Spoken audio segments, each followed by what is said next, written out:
85 mil pessoas. É o que pode acontecer. Além de ser um estádio muito bem localizado, que reúne e recebe normalmente grandes shows, né, grandes eventos. Poxa, a gente já teve ali recentemente, sabe? Só para citar recentemente, Paul McCartney, U2, Coldplay, entre grandes bandas internacionais que vêm se apresentar no estádio do Morumbi. Mas vamos lá, vamos falar do que interessa, né? Uma reforma, depois desse acordo com a W Torre, que prevê 30 anos de exploração do estádio, que é normalmente o tempo que essas construtoras se utilizam. O que significa isso? Né? Você explora camarotes, você explora outras áreas ali, a própria questão dos eventos. Às vezes interfere sim no calendário dos jogos, né? Mas isso, obviamente, né, com o clube tendo a prerrogativa de aceitar ou não, porque aí tem uma questão financeira, tem que estar tudo em contrato bonitinho, né? O Palmeiras sofre muitas vezes com isso, porque tem que receber um grande evento ali no Allianz Parque e acaba tendo que jogar em outro estádio. É o custo, é o ônus que você tem por comprometer o teu estádio por muito tempo, mas para poder efetuar uma reforma que custa, repito, 800 milhões de reais. Entre as melhorias no estádio, a gente tem uma cobertura, pelo menos parcial, não completa, mas que pode evitar que muitos torcedores tomem chuva, né? E um sol forte também. Era um grande pedido da torcida, né? Pelo menos uma parte coberta, e isso prevê nessa reforma de 800 milhões. Pode ser feita a reforma sem a cobertura, e aí o valor diminuiria bastante, iria para torno de 500 milhões de reais, mas a tendência é que o São Paulo faça a reforma completa. E de que forma esses 85 mil lugares seriam comportados num estádio que hoje comporta ali um pouco menos de 70 mil? Seria excluir o anel inferior, excluir, e alongar e esticar o do meio, o anel do meio, até quase a beira do gramado. Com isso, né, você exclui aquele anel inferior, a pista atlética, e estica o anel inferior praticamente quase na beira do gramado, né? Essa é a ideia. Aumentando também 4 degraus da arquibancada superior, deixando o estádio mais alto e aí sim comportando 85 mil lugares. A obra também prevê um anfiteatro para 20 mil pessoas, um estacionamento para capacidade de 2 mil veículos, e a previsão do final das obras é 2030. Bom, a gente já está em 24, são 6 anos de obras, que é o ano do centenário do São Paulo Futebol Clube. Além dos name rights, né? A gente até não teve tempo de falar aqui no canal, o Morumbis, né? O São Paulo fechou um acordo com a Mondelez aí, que é empresa de alimentos, né? Que tem o Bis, o chocolate Bis, como seu grande ativo. E aí a marca do Bis estaria presente no estádio e o Morumbi se tornará Morumbis a partir deste ano, deste dia, a partir de janeiro, por 3 temporadas. Um contrato de 25 milhões de reais anuais, totalizando 75 milhões de reais. Por que a gente fala que é maior do que o dos rivais? Porque o acordo, tanto do Corinthians com a Hypera Pharma da Neoquímica, quanto do Palmeiras com o Allianz Parque, com o Allianz, né, com a Allianz, com a seguradora, é um contrato muito maior, de 300 milhões de reais, mas diluído em muito tempo.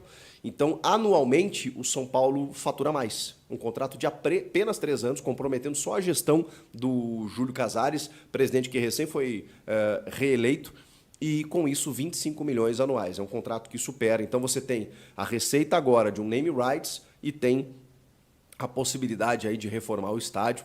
É um clube assim, né, que já ganhou uma grande premiação pelo título da Copa do Brasil, já tem faturado aí nessas questões de marketing, ampliado receitas, tem uma dívida muito grande ainda, mas então você tem que aumentar receitas para conseguir aos poucos pagar essa dívida e ainda tornar o clube sustentável a ponto de investir no futebol. E, então, assim, é um grande desafio e o presidente Júlio Casares está trabalhando muito nesse sentido. E tem a venda do Beraldo, né? Que foi confirmada, anunciada pelo Paris Saint-Germain, que disse que ele vai vestir a camisa número 35 pelas próximas 5 temporadas. O Beraldo, de apenas 20 anos, que foi comprado por 20 milhões de euros, 107 milhões de reais, só que o São Paulo detém apenas 60% dele. De qualquer forma, são 64 milhões de reais limpinhos para o tricolor paulista, que conseguiu aí, vender um grande ativo, mas para poder voltar a investir no futebol. Além disso, o São Paulo conseguiu movimentos importantes nessa janela. Claro que tem a saída do Beraldo, mas tem as renovações do Lucas e do Luciano. Do Luciano, um contrato que já existia, mas foi ampliado até 26, e do Lucas, que poderia muito bem ir embora, tinha outras propostas, teve o seu salário aumentado, mas assinou por 3 temporadas, é jogador do São Paulo em definitivo pelos próximos 3 anos. Fantástico, fantástica essa renovação aí do Lucas Moura, porque falei e vou repetir, muitas vezes o reforço está dentro do elenco, manter ele aqui, renovar aqui é muito mais barato, muito mais fácil do que você buscar lá fora. Mas tem reforço chegando, né, reforço que vai se apresentar, que é o Luiz Gustavo, volante, ex-seleção brasileira, participou da Copa de 14, o cara foi destaque absoluto no futebol francês, futebol alemão, e está chegando mesmo aos 35 anos, a gente sabe que é um profissional dos mais exemplares do futebol brasileiro, e o cara vai chegar chegando, Luiz Gustavo. Tem o Eric também, esse já foi contratado há algum tempo, né? Esse Ceará, atacante.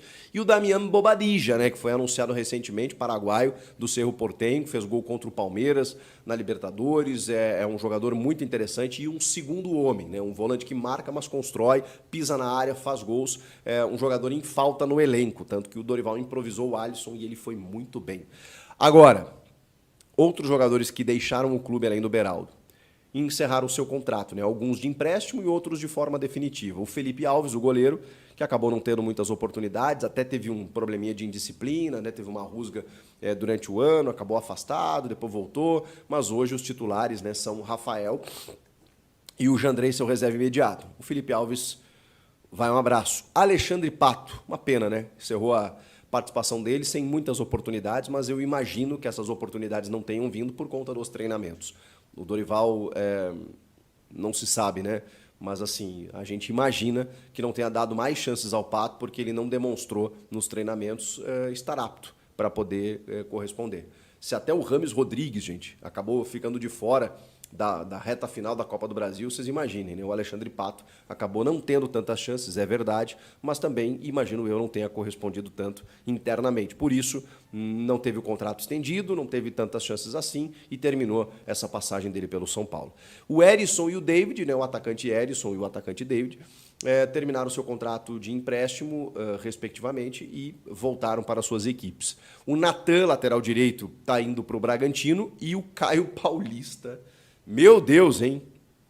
Vai ser jogador do Palmeiras, falta apenas a oficialização, então o São Paulo vai ter que buscar alguém para lateral, para as laterais eu diria, né? Tudo bem que tem o Rafinha e o Igor Vinícius, que pouco jogou em 2023, mas assim, eu acho que precisa ter alguém na lateral direita ali. O time em determinado momento ficou sem lateral, o Natan, por exemplo, estava lá no Coritiba, foi resgatado para poder jogar, porque ficou sem Rafinha, sem Igor Vinícius, todo mundo machucou.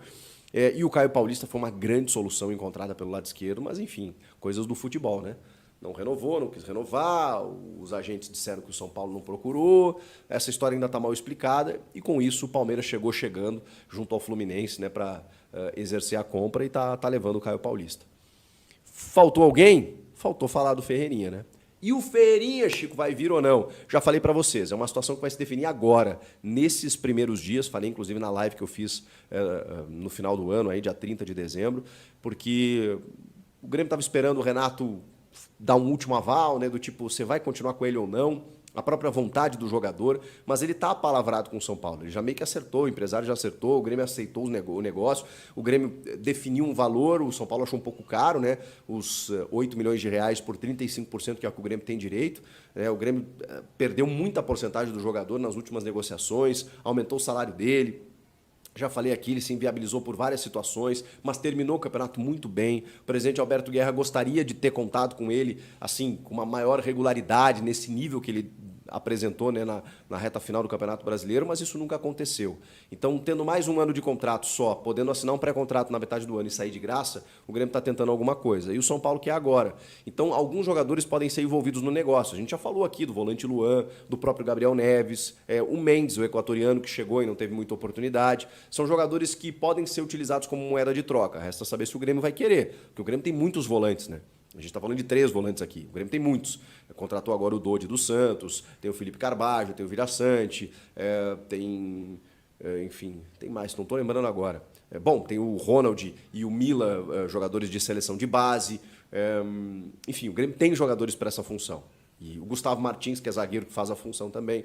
Então não sei se é o caso, mas eu acho o Luan aí, entre esses três aí, eu faria o negócio. Mas enfim, a questão é que vai ser definida agora nessa primeira semana de janeiro, a reapresentação está marcada para o dia 8, e a tendência é que o Ferreirinha seja jogador do São Paulo. Eu volto para atualizar vocês qualquer novidade. Sobre o São Paulo, repercutindo informação que veio do jornal O Povo, lá de Fortaleza, no Ceará, jornal super bem informado, especialmente sobre as coisas de Ceará e Fortaleza, a notícia de que o São Paulo tem interesse em contratar Bruno Pacheco.